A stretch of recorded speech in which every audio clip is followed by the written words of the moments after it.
Olá, tudo bem? Tá começando agora mais um programa Vida e Saúde. Você é muito bem-vindo aqui comigo. É hora de parar um pouquinho e focar na sua saúde e em como você pode ser mais saudável ainda hoje. Existem pequenas coisas, pequenas atitudes que você pode tomar.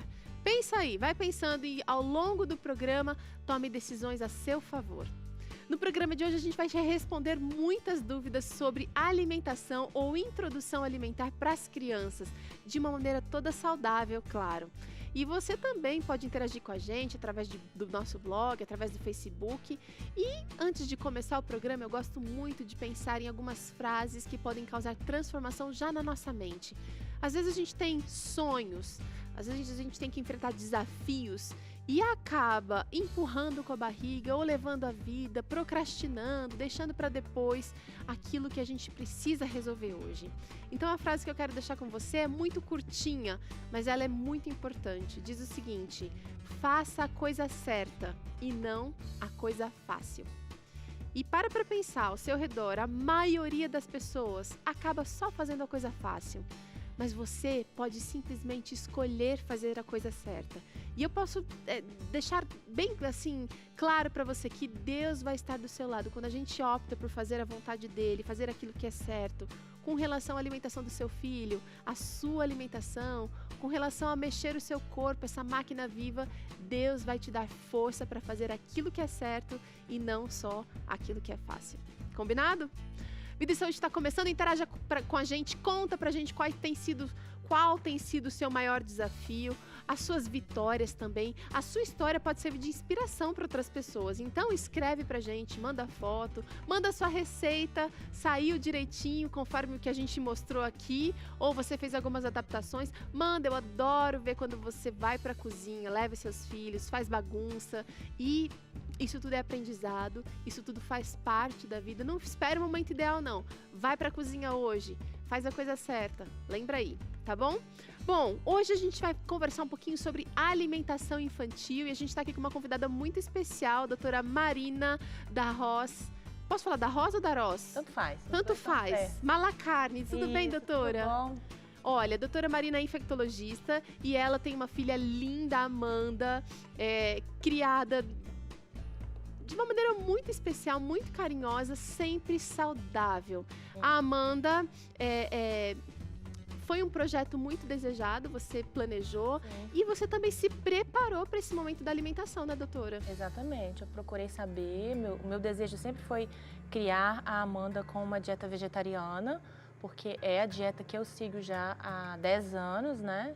E eu e meu marido, né, na verdade, seguimos essa dieta e eu gostaria de criá-la dessa forma. Então eu pesquisei bastante, estudei, fui atrás, vi o que seria melhor para ela e desde então nós criamos ela assim com muito sucesso, viu? É uma criança bativa, uma criança que não fica doente. Que bênção!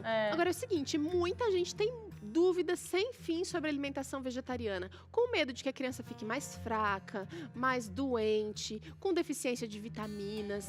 Também a combinação adequada de alimentos, isso pode, isso não pode, isso devo, isso não devo. Então hoje o programa vai ser pra gente conversar um pouquinho sobre esse momento tão especial e importante, porque é no começo da vida que a gente estabelece hábitos que vão perdurar, quem sabe, a vida toda. Mas que a gente busque um outro caminho depois. Eu lembro que meus pais, por exemplo, não tinham refrigerante em casa. Eu tomava refrigerante na casa dos meus avós, por exemplo. Mas hoje em casa não tenho, as crianças nunca provaram, não tem ainda essa curiosidade. Por mais que a gente saia um pouquinho do caminho, a tendência é voltar depois. E muitos mitos, né? Muitas tradições. A gente acaba fazendo aquilo que a minha mãe fez, que a minha avó fez. A gente entra ali naquela zona de conforto e acaba usando aquilo que todo mundo usa, quando na verdade a gente precisa ler, se informar, né? Quebrar os mitos, na verdade, porque em cima da própria dieta vegetariana, em cima da própria introdução alimentar infantil, existem muitos mitos que precisam ser quebrados. Um deles é que a dieta vegetariana vai deixar a criança com carências, com anemia, com deficiência. Isso, na verdade, a gente sabe que não é verdade, né? Existem muitos estudos hoje que comprovam que as crianças onívoras, ou seja, as crianças que comem de tudo, elas têm infinitamente mais deficiências do que as crianças vegetarianas. Por quê? Porque as mães que criam as crianças assim, acabam sendo mais detalhistas, se preocupam mais com a montagem do prato, se preocupam mais ali com a questão das cores, dos nutrientes, né? E acabam jogando mais vitaminas ali para aquele prato, reforçando. Já as mães que não são vegetarianas acham que a carne dá aquela confiança, aquela certeza que tudo vai estar bem, acabam dando para a criança arroz, feijão e carne, quando na verdade não é o último dia. E a alimentação natural é um conselho dado a nós para que nós possamos ter uma vida mais saudável, né? Consigamos assim nos comunicar melhor com o Criador. E a verdade é que tem muita informação na internet, viu? Tem muita informação na internet. Se você colocar no site de busca como criar uma criança vegetariana, você vai encontrar basicamente tudo que você precisa. É aquilo que a gente conversou no início. Sair um pouco da zona de conforto e estudar. Quando eu fiquei grávida da minha filha, da Amanda, eu tive a oportunidade de me consultar com uma nutricionista especialista em crianças vegetarianas, né? Foi um privilégio que eu tive e ela me ensinou como montar um prato. Então, ela dividiu ali para mim o prato em 3 terços, né? E falou, ó, esse terço aqui é o terço das leguminosas, então você vai colocar os feijões aqui. E aí foi me explicando como montar. E essa é uma estratégia que eu uso até hoje. Eu uso para mim, uso para o meu marido, uso para todo mundo da família. Porque a regra número 1 é, tudo que tem em casa tem que ser permitido para a criança. Porque se você tem coisas na sua geladeira que não são permitidas para criança, é porque aquilo não é uma coisa boa. Mas também não pode permitir tudo que você come, porque se você come uma coisa que é nociva para você e você usar essa regra, você vai estar causando danos pra criança. Tem gente que dá refrigerante na mamadeira. Exatamente. Então, o pai, ele é o exemplo, né? Eu não tenho na minha geladeira aquilo que eu não gostaria que meu filho comesse. Tá. Às vezes eu não como fruta e eu quero que meu filho coma fruta, né? Ou às vezes eu tomo vários iogurtes cheios de corante, mas eu não quero que meu filho coma aquilo. Então, realmente, a geladeira ela tem que ser para a família inteira, né? Tá. Regra, é uma boa regra. É uma boa regra. Entender os nutrientes, entender o que cada alimento traz pra gente na questão nutricional também é muito importante. O pai... Estudar. Os pais, eles têm que saber o que estão dando para seus filhos, né? É igual eu falo a diferença do arroz integral para o arroz branco. Quando você tira a casquinha, né, do arroz, você está tirando tudo de bom que ele tem. Você está tirando as vitaminas, as proteínas, os sais minerais.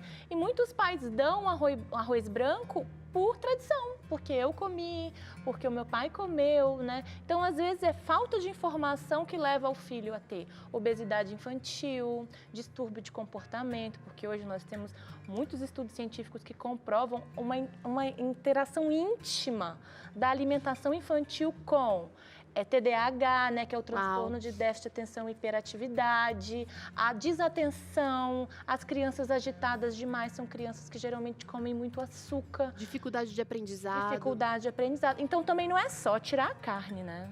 Claro que não. Eu posso ter uma dieta vegetariana do mal, concorda?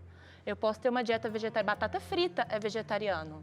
Se eu der batata frita todos os dias para minha filha, não vai ser um bom negócio. Então, realmente, não é só tirar uma coisa, e sim fazer um conjunto de coisas boas. O conhecimento, a informação, se você pode buscar de uma fonte segura, você deve buscar de uma fonte segura, vai te dar segurança para que você faça isso da maneira correta. Independente das pressões que você vai sofrer, de às vezes mamães, da sua mamãe, da sua sogrinha, da sua titia, da sua vizinha, que vão pressionar, poxa, não vai dar o chazinho, poxa, não vai dar um músculo na papinha, poxa, mas vai ficar com anemia, vai ficar fraco o bebê. Então, se você tem informação, você se empodera também nesse momento e tem segurança. Certeza. Doutora, a gente tem algumas perguntas aqui de telespectadores, a gente vai rodar a primeira aí para ver o que a Deise Farias está perguntando. Posso dar leites vegetais depois do desmame para o meu filho? E aí? Olha, pode, mas a gente também precisa quebrar um mito aqui. Aquele mito que a gente tem que beber leite para sempre. Né? O leite vegetal é chamado de leite, mas na verdade ele não é um leite, né? O leite geralmente é aquilo que deriva de algum mamífero, tá, né? Você pode sim, seria mais correto chamar de suco.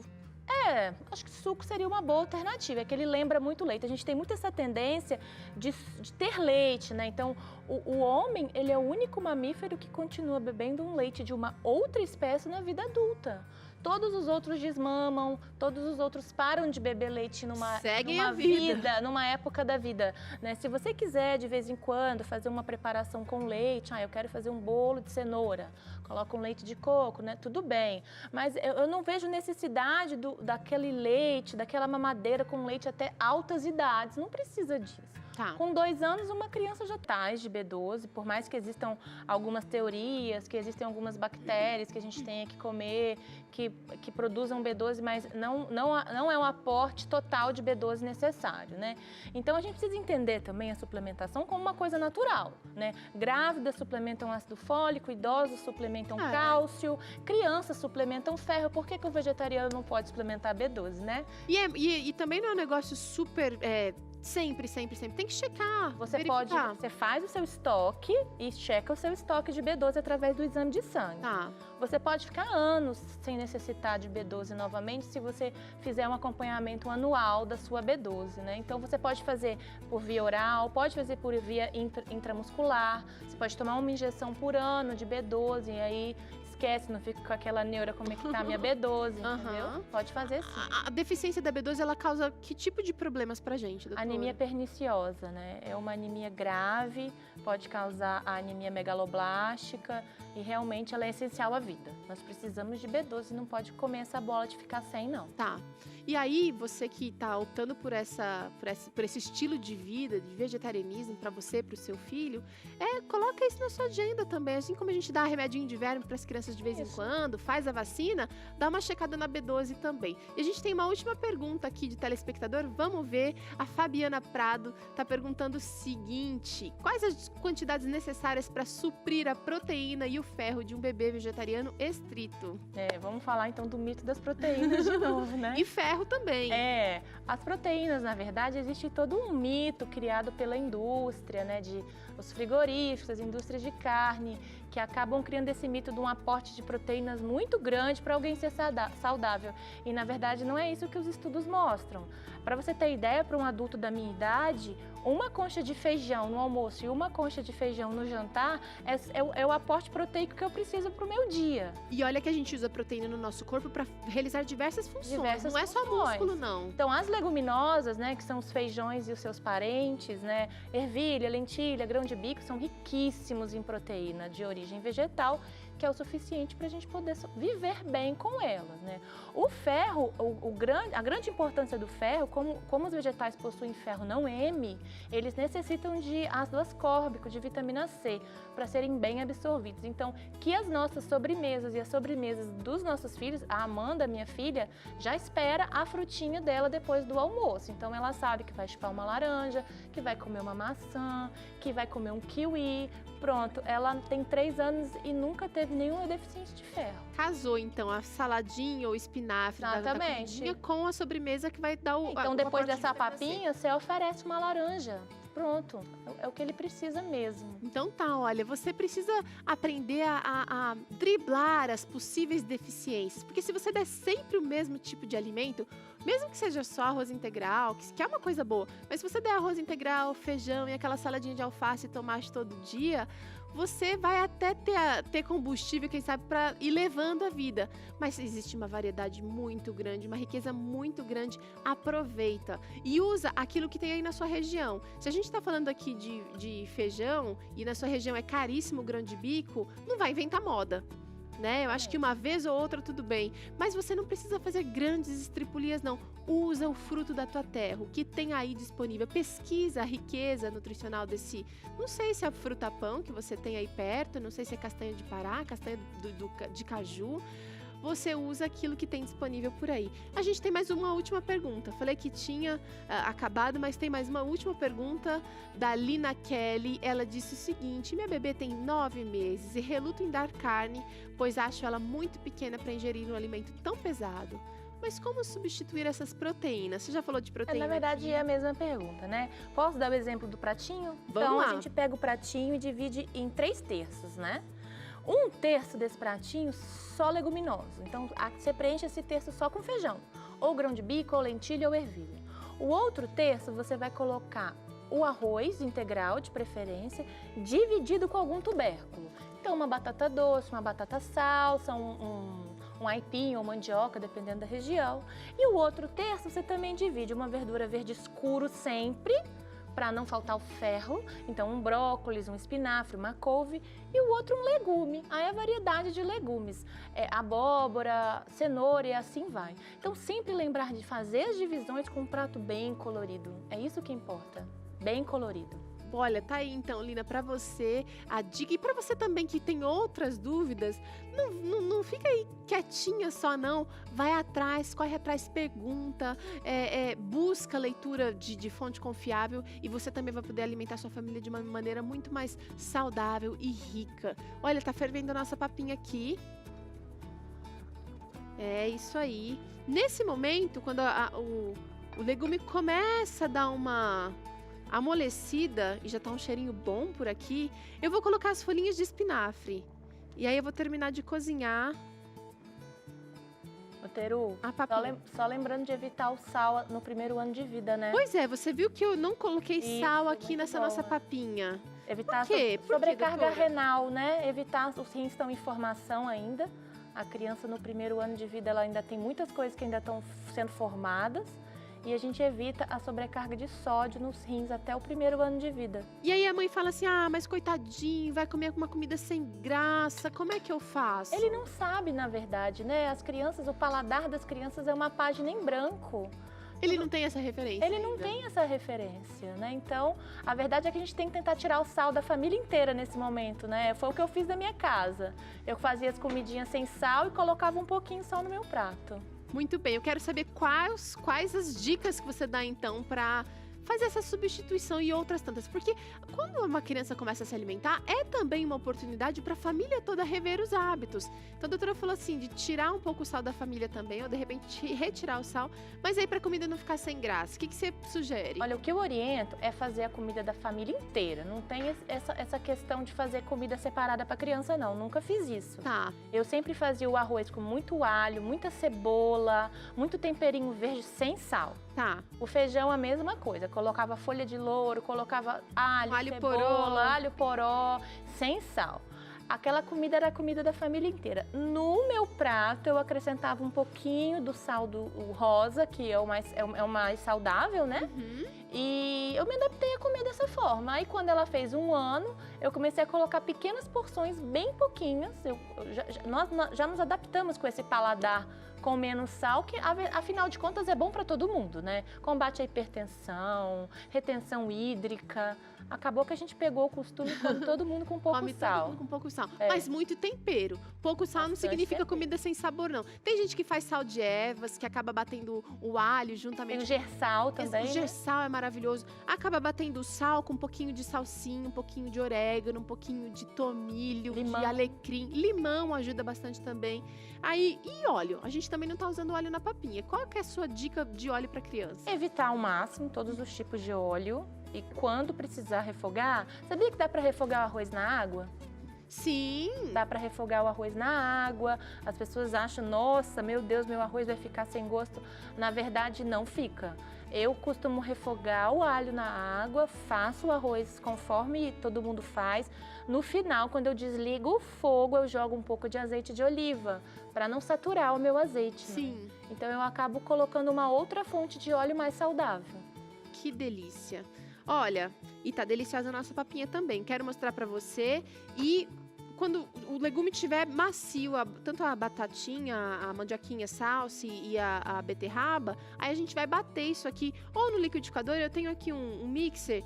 Vou bater aqui mesmo na panela. Tá quente. Isso aqui é para uma alimentação de um bebê que ainda não tem dentinhos. Tá começando, introdução mesmo. Porque eu sempre gostei muito de amassar a comida em vez de triturar totalmente.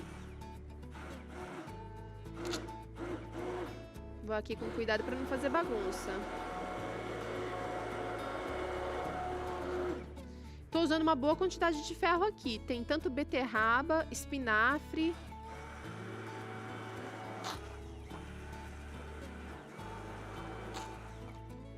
Doutora, agora a pergunta é o seguinte. Muitas de nós temos dificuldade com a organização da alimentação durante a semana, ou mesmo porque vai para a escola, qual é a sua dica? Como é que a gente pode manter o nosso filho saudável mesmo quando quando a gente não está por perto o tempo inteiro? A minha dica é realmente organização. Existem alguns alimentos que você pode congelar, né? Seria bom comer sempre tudo fresco? Seria, mas a gente sabe que tá um pouco fora da nossa realidade.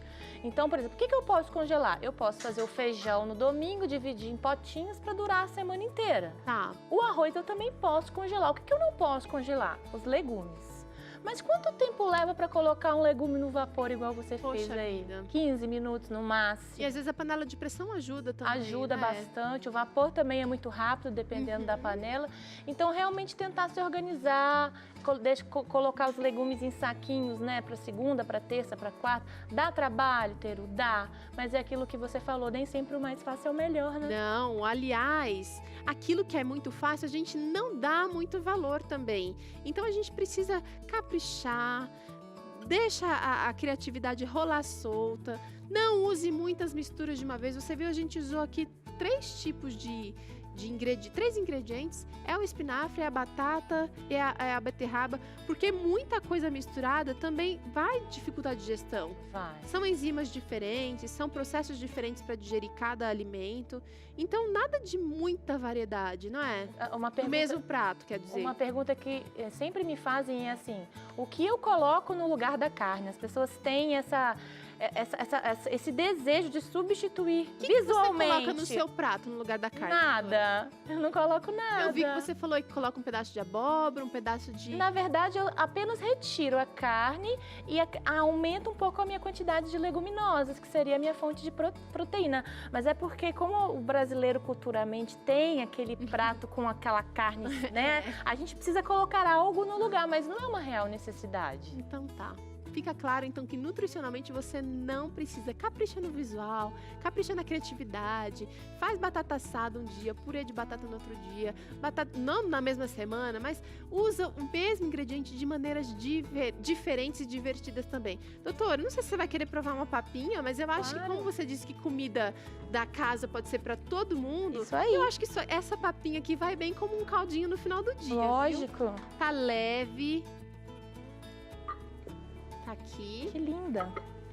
E eu quero aproveitar já agradecê-la pela, olha, tá cheirosa, né? Tá. Pela participação aqui no Vida e Saúde novamente, muito nos obrigada. ajudando a entender como cuidar melhor da nossa família e da nossa saúde, viu? Eu que agradeço. Vamos provar? Vamos. As cores estão lindas. Teru, não precisa de sal, olha isso. Tá muito boa. Tá muito boa. Falando, ninguém acredita. Maravilhosa.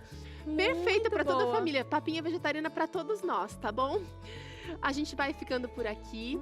E próximo Vida e Saúde tem mais conversa boa para você aprender a se cuidar aí. Lembre-se, não faz aquilo que é mais fácil não, faz aquilo que é preciso. Um grande beijo e até mais.